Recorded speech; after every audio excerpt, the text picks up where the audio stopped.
Hey there, it's Eric from Option Edge. Howdy. I just put together a video with the 5 steps on how to become a profitable options trader. If you want to check it out, click on the video. What's up, folks? It's Eric with Option Edge, and I want to show you one of the most important pieces of education that I think I can show anybody about options, and that is how to become a consistent and profitable options trader in 5 steps, okay? So let's get into it. Here are the 5 laws of profitable options trading laid out for you. So number 1, trade small, okay? If you trade too big, you can blow up your account. Number 2, trade liquid underlyings. If you are trading illiquid underlyings options, you can lose a lot of money due to something called slippage, okay? Number 3, high probability of profit. That's what POP means, high probability of profit trades. If you want consistent profits, you're gonna want high probability trades. You can still make money with low probability trades. However, if you want consistent profits, you're gonna need higher probability trades, okay? Number 4, use implied volatility to your advantage, okay? So when volatility is high, you want to sell volatility, you want to be a net seller of options. When it's low, you want to be maybe a buyer of options, okay? And then last but not least is have a high number of occurrences, okay? A casino has a very small edge, but nevertheless, it is an edge, okay? And in order for a casino to make money, they need to have players place many, many, many bets so that over time, their theoretical probability edge will come to fruition and they'll make money. All right, so let's break these down one by one. So number 1, trade small. If you trade too large, you can wipe out your entire portfolio in a few trades. This should be pretty self-explanatory. You got to be in it to win it. If you lose all your money, you're done. You cannot trade anymore. So let's take a look at an interesting little chart here. Okay, so here's a really helpful chart of showing your total account size on the left and then each trade size as a percentage of your account size. So let's say you have a $5,000 account, okay? A $50 trade where your max loss is $50 is going to be 1% of your total account size, okay? And 2% would be $100, 3% would be $150, so on and so forth. You want to stick, when you're making trades, to the 1%, 2%, and 3% trade size as a percentage of your total account size. And the main reason is if you go any larger, a outlier loss can hamper you for the rest of the year or the rest of your time as a trader. Imagine if you had a $100,000 account and you bet 20% of your account on one trade. That's $20,000. If you end up losing that money, well, you just lost a huge percentage of your account in one trade, and it's going to take lots and lots of time to recover that money. So keep your trades small, okay? All right, step number 2, trade high probability of profit trades. POP stands for probability of profit. So what I have here is a graph of a normal distribution. So believe it or not, markets move in a normal distribution. So basically, if you were to track the percent movement up or down of the S&P 500 or any other ETF, you'd notice that it forms a normal distribution. Normal distribution is a common occurrence in nature. Things like IQ level, height, weight, things of that nature all occur in a normal distribution, and so do the markets. So we like to sell options that are outside of the 1 standard deviation percent move. So that's what this 68% is signifying. So anything within that 68% is basically a 1 standard deviation move. Anything to the outside would be over a standard deviation. So if we're selling options, we can sell our options outside of the standard deviation move and be profitable almost about 70% of the time. So that's what I'm just showing here. We want to sell put spreads, puts, sell calls, call spreads right outside of that expected move or that 1 standard deviation move. All right, I'm in my brokerage platform. I'm using Tastyworks, and we're looking at the options chain for Tesla, and we're looking at the February monthly expiration. So that's February 17th, 2023. And I have set my columns here to probability of being out of the money, okay? So if we look at, we have the current stock price of Tesla is $113. So if we were, let's say we're going to sell a put. I want to sell the 90 put here, okay? And the 90 put, just selling a naked put, I have a 75% chance of that trade being out of the money, meaning as long as it doesn't get in the money, I will be profitable. We can also look at the, let's compare that to the probability of profit. Okay, and then on the bottom here, it's going to tell me what my probability of profit. So this trade's going to be, I have a 79% chance of being profitable, of making a single penny.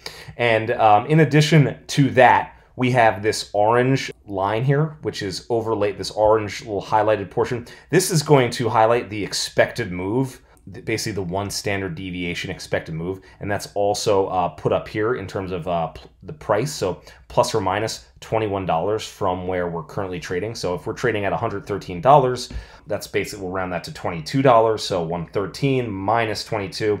Our downside move is going to be right around 91, and you can see that orange spot stops there. And then to the upside, 113 plus 22 is going to be about 135, and you can see the orange bar stops right there. So as a trader, we want to place our trades. You can place your trades within that expected move. Just realize that there's going to be a higher risk, but there's also going to be a higher reward and higher payout if you do that. All right, step number 3 is liquidity. Trade only liquid options. Let's go into the brokerage account to check out what I mean by liquidity. Okay, I'm back in my brokerage account, Tastyworks. We're going to look at the SPY, and we have the options chain open for the January 20th expiration cycle. And if we just look on the call side, which is this side, stock's currently trading around 389, 388. If we just take the at the money call, you're going to notice that the bid and the ask is only separated by 5 cents. So that's a pretty tight liquid market, okay? And I'm going to show you in a bit what it looks like when it's not tight and liquid. All right, so here is, this is TLSA, not to be confused with Tesla, which is TSLA. A lot of times I will enter this into my brokerage account incorrectly when I'm looking for Tesla, and it always trips me up. And I was looking not too long ago, I was trying to buy and sell Tesla options, and I came across, there's not many strikes on this expiration date. If we go to the next one, you can see also only 3 strikes. And if we look at the bid and ask spread right here, you're going to see that we're looking at a bid of 0 and an ask of $2.40. So as you can see, this is the opposite of a liquid market. And the reason why it's so important to trade liquid underlyings like the SPY and ETFs and things like that is because when you get into and out of those trades, you're losing that difference between the bid and ask basically every time. So that's got to eat into your profits very, very much so. And I just want to show you a quick calculation to show you how much you're basically losing per trade. So let's say if we had a very tight liquid options chain where the bid and ask spread is only a penny wide, you could see for SPY, which is arguably the most liquid underlying there is, which was about like 5 cents wide. So we're doing this as just a penny wide. So this is 1/5 of the bid-ask spread. And remember, when we buy and sell options, there's a 100 contract multiplier. And if you multiply the penny by the contract multiplier by the number of contracts, okay, and then you have to remember we're opening and closing each trade. That's going to cost money as well. You're basically looking for at $2 to open and close an options contract. And that's in the tightest options, most liquid options possible. So if we up that to 5, we're looking at $10 per trade that we're losing just on opening and closing trades. So this is why it's imperative to trade liquid underlyings. We don't want to lose any more money than we have to. Step number 4, use implied volatility IV to your advantage. So on average, implied volatility actually tends to be overstated. So when you are a net seller of options, that is sort of your edge. If you can sell premium, and premium tends to be overstated, that is, you're going to be making money, okay? So like I said, when IV is high, you want to be a seller of options. And overall, being a net seller of options in general is going to be the most high probability play you can do. And overall, being a seller of options is the best way, in my opinion, to have consistent profits. And then when IV is low, very low, consider buying options like calendars, diagonals, and debit spreads. This will, they benefit from a low implied volatility environment, and hopefully when you buy them, implied volatility expands and those contracts that you buy will go up in value. Let's go over to the brokerage platform and just take a look at some interesting ideas about implied volatility. All right, I'm in my brokerage account, Tastyworks, and we're looking at different underlyings. And what we have is each underlying is ranked by their implied volatility rank. So basically, the higher the implied volatility, the better. Over 50% is usually when you want to be a seller of options.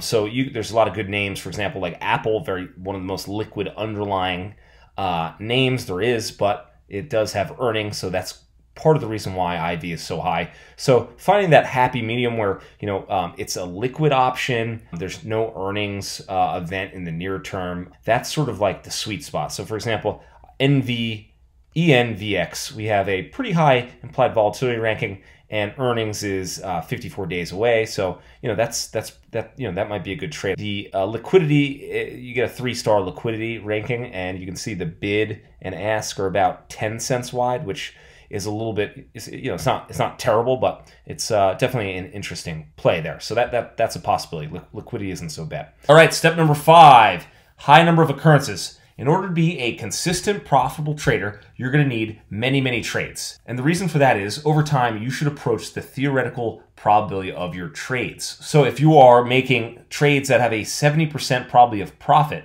over time, you should win about 70% of your trades. However, in let's say your first 20 trades, you might only win 50% of them. And that sort of has to do with this law of large numbers. As you make more and more occurrences, you approach that theoretical probability closer and closer, okay? And let's head over to a site to demonstrate what I'm talking about. All right, I just opened up the site, which has this spinner, which is going to show us the experimental percentage after each spin, and it's to the right, we see the theoretical percentage. So we have 3 different shaded sections: blue, yellow, cyan. Each section is equal area, so we have a 1 in 3 chance of landing on any particular section. So I want to show you what happens when we do only a few spins, and we're going to see the experimental probability of what we get is going to be a little bit different than the theoretical probability. So let's spin it 5 times and see what happens. Spin, skip to the end. So after just 5 spins, we've never landed on blue.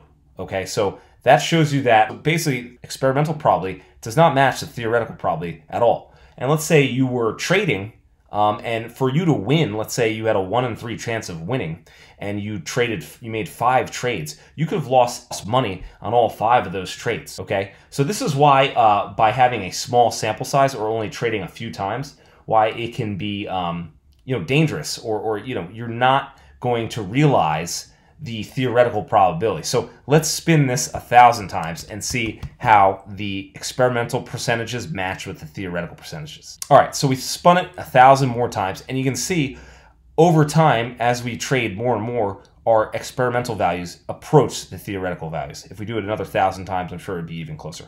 But this just shows you why you need the law of large numbers on your side to reach that theoretical probability. And that's it for my 5 tips. I hope you enjoyed this video. Please like and subscribe.